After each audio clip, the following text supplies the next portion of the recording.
So, ito na naman po ang ating pagsisimula ng paghihirap ng pagsusuklay, ng paglalambingan ng mga asuhan na ito. Yan, kailangan ko siyang suklayin yung mga nasa tenga niya kasi nagbuhol-buhol na siya. Kasi ilang araw na siyang hindi nasusuklayan. Kasi araw-araw naman ako napunta dito, titingnan sila.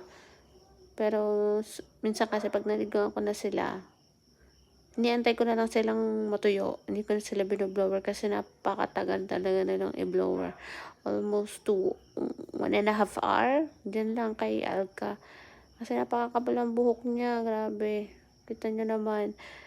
Kaya kailangan ko na siya suklayin ngayon kasi sobra ng buhol-buhol yung buhok niya.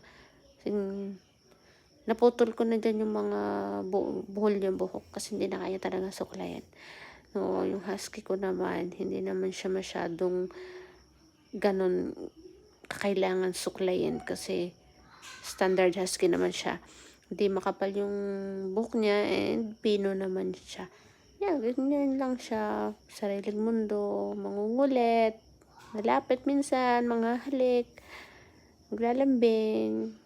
Kasi pag may oras na naglalambing sila pares, hindi ko sila kayang pagsabayin kasi masyadong clingy yung si Alka. Gusto niya siya lang ang nilalambing, hinahawakan. Kinakagat niya yung kamay ko pag